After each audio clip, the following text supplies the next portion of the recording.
سلام، خیلی مخلصیم. خوبید رفقا؟ خوشید؟ سرپنجه و سرسلامتید. امروز اومدیم براتون جاودان هنر غذای ایرانی کوکوی سبزی براتون بزنیم. رسیپی همین آشپزخونه، اینجا آشپزخونه پز، اومدیم براتون بزنیم روی چرمی. کارو فقط بگی روی چرمی بدون هیچ کچلی و داخلش مرتب، پفناک، زیبا، لایه رو و زیر یکسان، یه کار زیبا پشت ویترینی.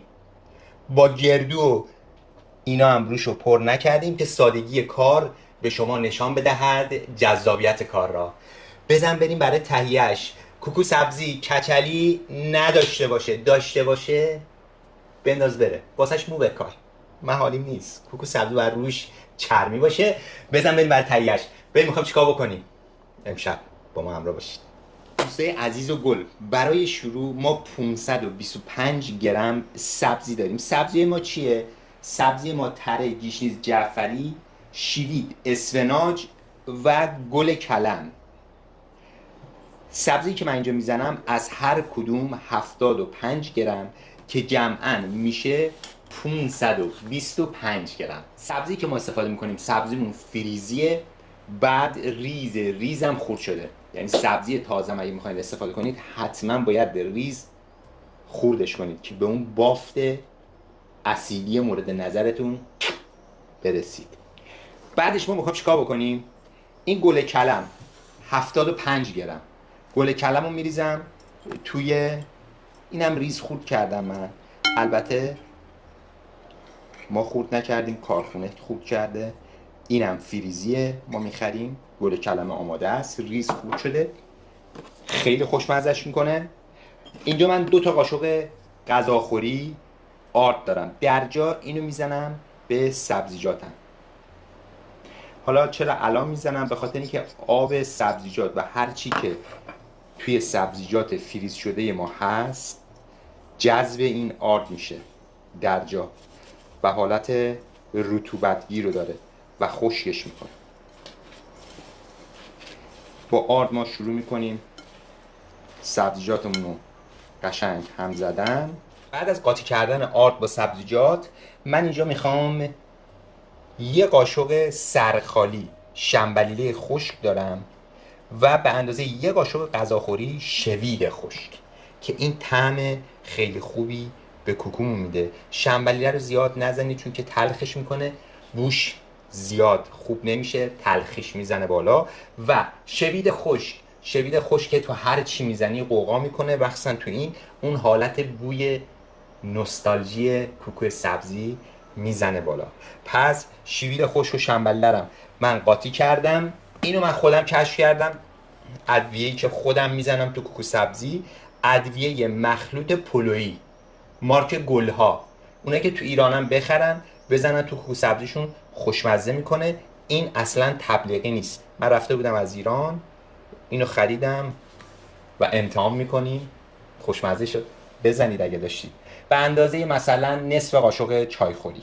ادویه پلویی که من دارم اینجا آدرس تهران، نه ببخشید، ترکیباتی که داره داخل این ادویه: زردچوبه، فلفل قرمز، دارچین، زیره و در جای خشک هم نگهداری بشه.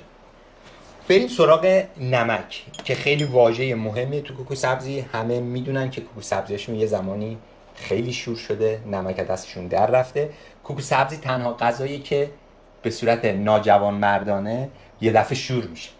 من یه قاشق چایخوری سرخالی زدم توی این موادم. زیادم نزنید چون که یک دفعه شور میشه، سبزی نمک رو درجا به خودش میگیره. فلفل قرمز و سیاه دانه درشت. به جای فلفل قرمز چون که ادویه ما داشت اینجا تو خودش، نصف قاشق چایخوری پول بیبر استفاده کردم. میریزم داخل کوکوی سبزی. ادویه رو ریختم، با ادویه هم میزنم. به به. اینجا من یه نکته در مورد تخم مرغ بگم. تخم مرغی که من استفاده کردم 5 تا تخم مرغ دونه درشت، قشنگ مردونه. و تخم مرغ اصلا من هم نمیزنم زیاد، همین در حد اینکه فقط زرده و سفیده با هم قاطی بشه، کافیه. بعضی میگن بزنید کف کنه فلان و اینا، من اصلا اون کار رو انجام نمیدم. حالت خاگینه درست نمیکنم کوکو سبزی رو. میخوام که اون سبزی رنگ سبز کوکو سبزیم حفظ بشه و به حالت دمپایی نشه، اینجوری تخت نشه. با مدل مردونه بزنم. تخم مرغ رو من تو 2-3 مرحله اضافه میکنم، چون که یه دفعه ممکنه بافت کوکو سبزیتون شل بشه. پس حواستون به این نکته هم باشه.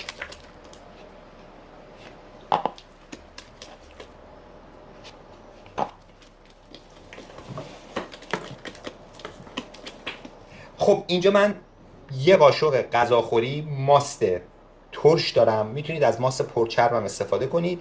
میزنیم داخل کوکو سبزیمون.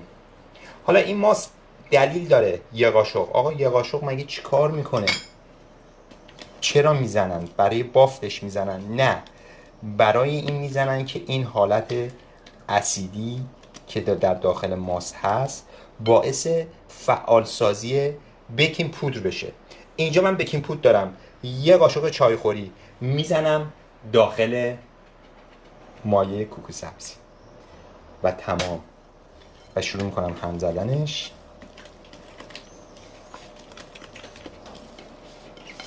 به اندازه 1 دقیقه با همین لیسک هم بزنید که تمام مواد به خورد هم برن. بعد اینکه هم زدید کاملا، موادتون رو میذارید به اندازه 5 دقیقه یه استراحت بکنه که همه با هم دوست بشن اون تو و بیکینگ پودرتون هم فعال بشه و یه کوکو سبزی درجه 1 بهتون بده. بریم و برگرد. بعد 5 دقیقه ما برگشتیم. دوستای عزیز، من اصلا مایتابه رو داغ نمی کنم توی کوکو سبزی که درست میکنم. ببینید من این کار رو انجام میدم. روغن میریزم کف مایتابه، یه ذره روغنم بیشتر بریزید که قشنگ کف مایتابه‌تون رو بگیره. اینجوری یه چرخش میدید.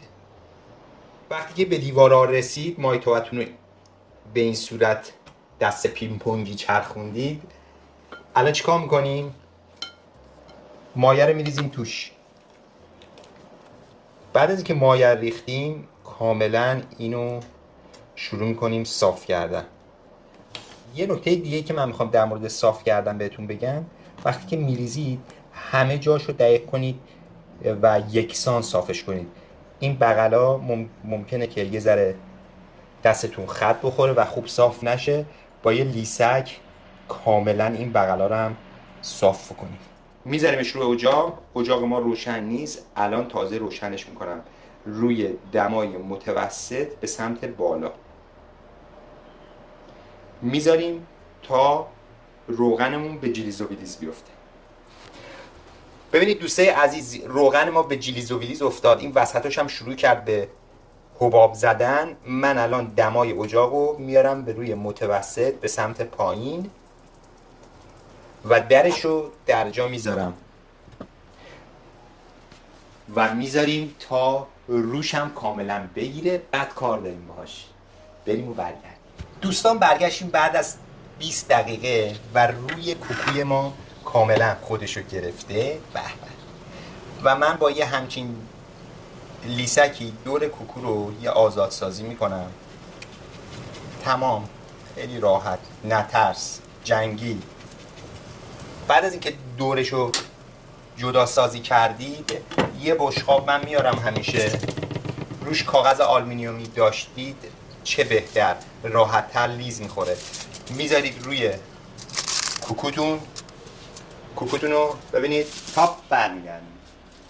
به به به، نگاه کن، رنگ و بین. مایتابه رو من توش یه دستمال کشیدم ولی نشستمش، چون که دمای مایتابه میاد پایین با شستن. دستمال کشیدم، تمیزش کردم، چون که ممکنه رنگ کوکو سبزیتون رو اون لایش رو خراب بکنه اگر تمیزش نکنید. دوباره روغن رو میریزم، زیاد من نمیریزم. کوکوتون رو قل میدید میره توی دوباره مایتابه. تمام. کوکو سبزیتون رو برگردوندید، درش رو دیگه نذارید، بذارید قشنگ اون ورش هم بگیر و کار تمامه. خب دوستای عزیز، اینم از کوکو سبزی ما. من قالبی در آوردمش و میخوام براتون برششم جلو رو خودتون بزنم ببینید به چه صورت شده این کوکو سبزی ما. عالی شده، عالی. روی صاف، ترکیب میزون، قشنگ کار پشت ویترینی. ما قدیم به اینا میگفتیم کوکو سبزی روی چرمی، میذاشتن تو این ساندویجی ها.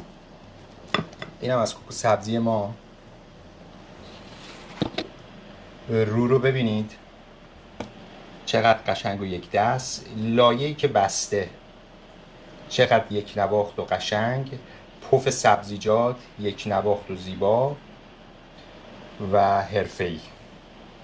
این از کوکو سبزی ما.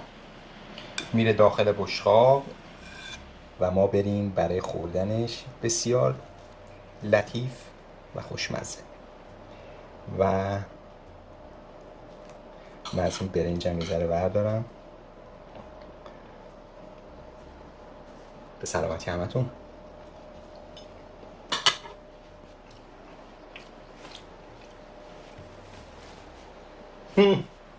خیلی خوشمزه شده، به خدا خیلی عالی شده. تو خونهاتون درست کنید، واقعا همه چیزش اندازه است. لذتش رو ببرید در کنار خانواده مهربونتون. لایک و سابسکرایب یادتون نره، کامنت هم برام بنویسید، زنگوله هم بزنید. ما باید بریم تو کار این اصلا با سرعت. خدا نگهدار.